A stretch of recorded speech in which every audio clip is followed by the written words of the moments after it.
Here we are, Thoughts from the Office, Rednecks Ride Outdoors. Trapping season started at Friday, and everybody's excited and everybody's doing good.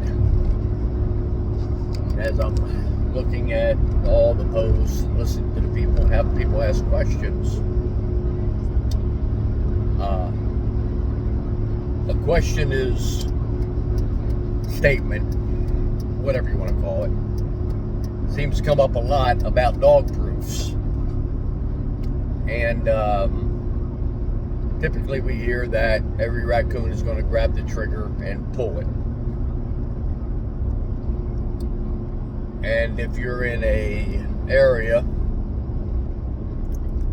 where you have a ton of raccoons and a lot of young raccoons,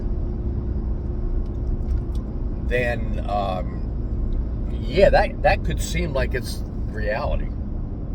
That could seem like every raccoon reaches in, grabs the trigger, and pulls. That's why everybody talks about how the trigger feels. But way back in quite a few years ago, when I started using dog proofs, and the bait was being stolen, and like everybody else, I blamed rodents. So I changed from the type of bait that a mouse could grab with his mouth and pull out. I changed to a paste baits, and the bait was still disappearing, and the traps wasn't being fired.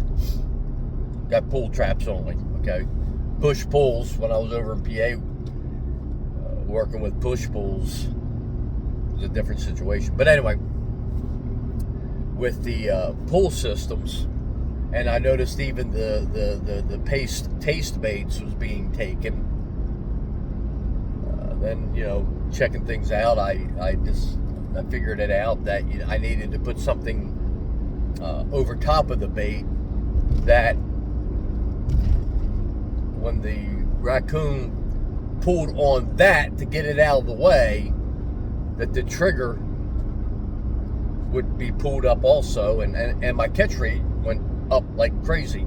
Now, I want to say we're in New Jersey, and if you check out New Jersey, people catching 5 or 6 raccoons in a night is very good. We have a good raccoon population, but we don't have a population where you can go out and put in 20 sets and have 12 to 15 raccoons. Ain't gonna happen. If you get a 30% on your traps with raccoons, you're doing really, really good. Our population is just not here like that. That's why I believe in draw stations, and I believe in getting them to a spot and getting them in the habit to come to a spot.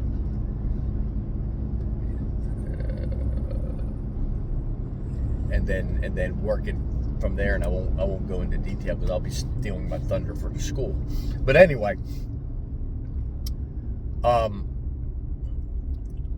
one of the things that I realized with raccoons, and actually I realized it way back in the 80s, when I was doing my wildlife control, and I was having problems getting raccoons into cages.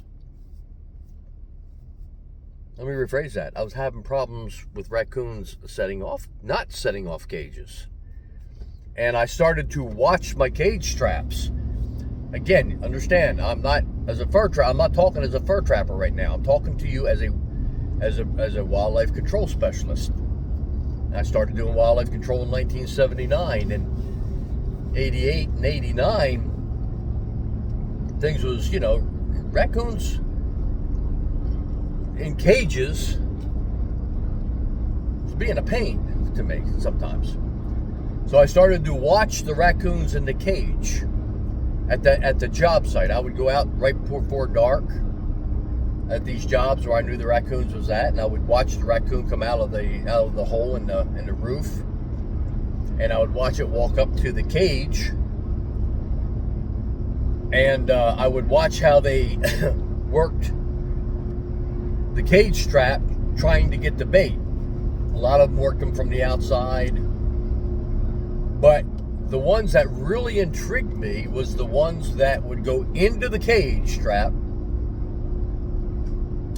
and reach over the pan and take the bait. I know you guys are going to say, nah, it can't happen, like you always do.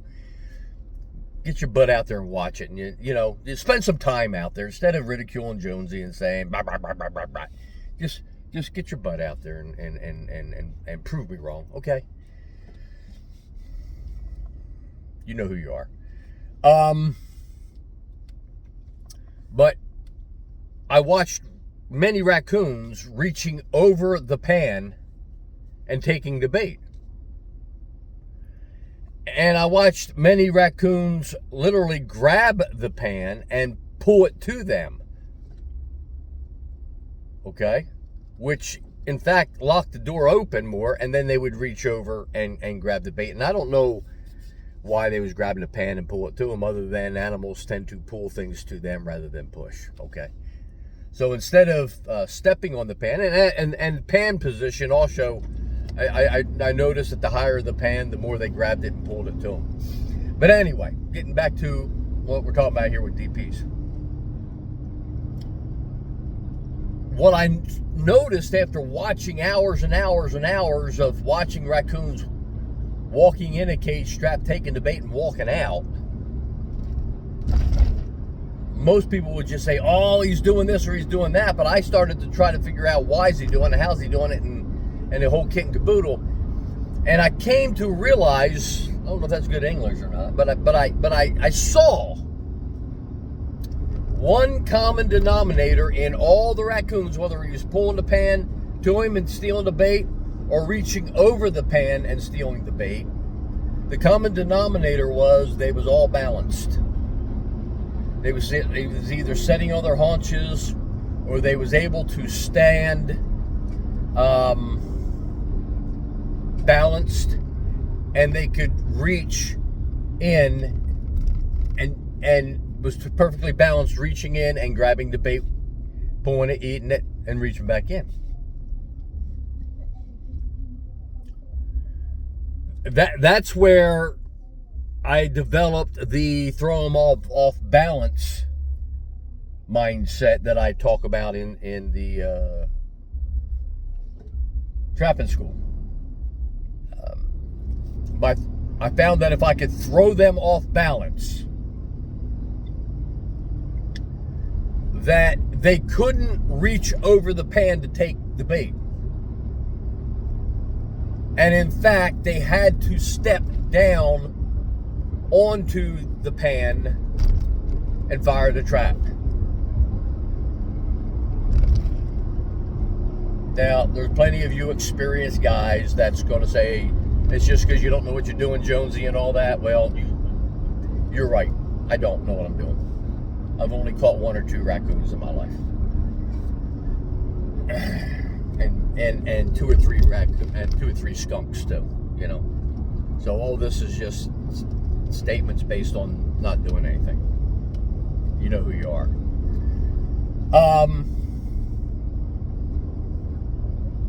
But I figured that out, that if I threw them off balance, they had to step on the pan to get the bait. In doing the dog proofs and putting the video cameras on the dog proofs, I was watching the raccoons reaching into the dog proofs, just like they do in my videos with the caulk tubes. Put their paw in, pull it out, lick off the bait, put it in, pull it out, lick off the bait, pull it. Even with something somewhat solid underneath the trigger, they was able to manipulate that a lot of times and pull it up. I know, can't happen. I know. So after watching these videos, it was like a light bulb came on to me at one time when I realized, Jonesy, you stupid idiot, throw them off balance. Just throw them off balance.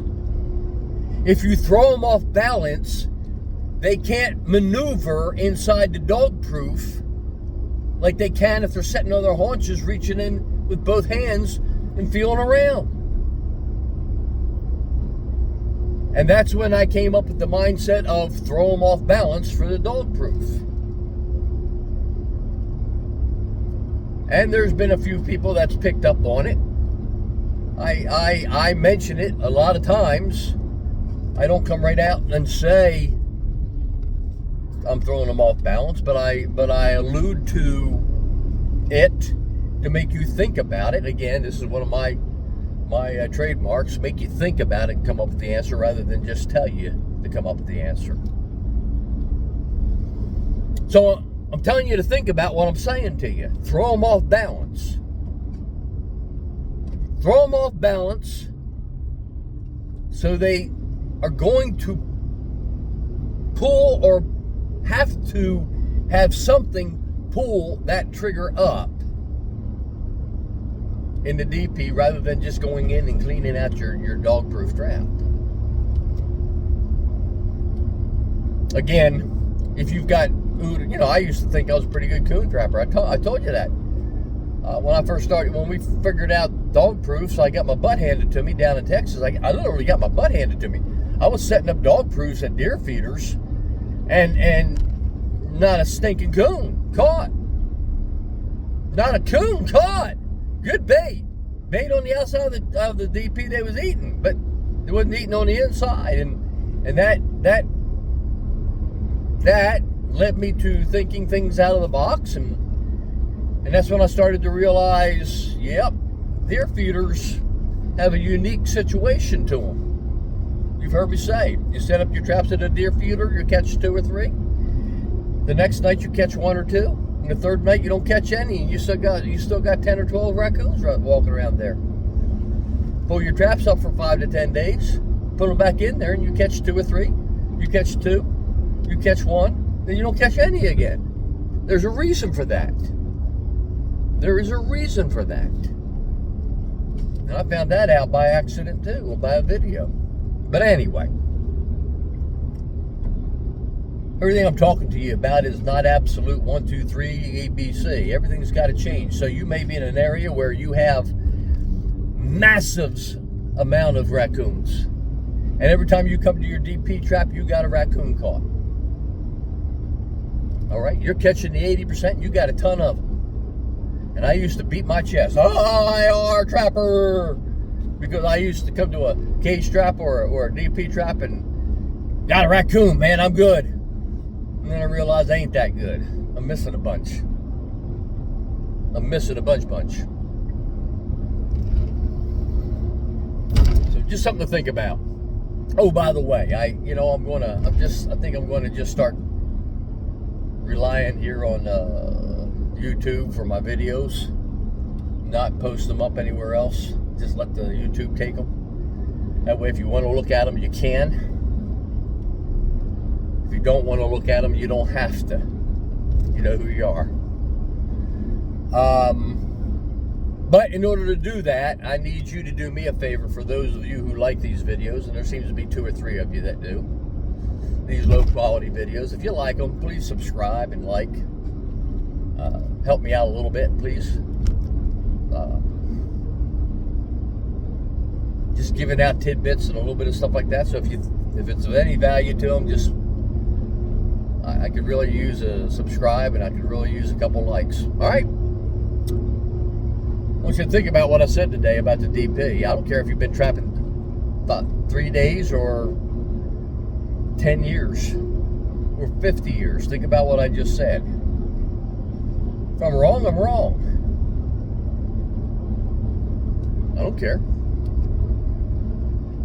I had a biologist tell me, Jonesy, you have anecdotal information. I can't use it. And I said, yeah, but I got repeatable anecdotal information.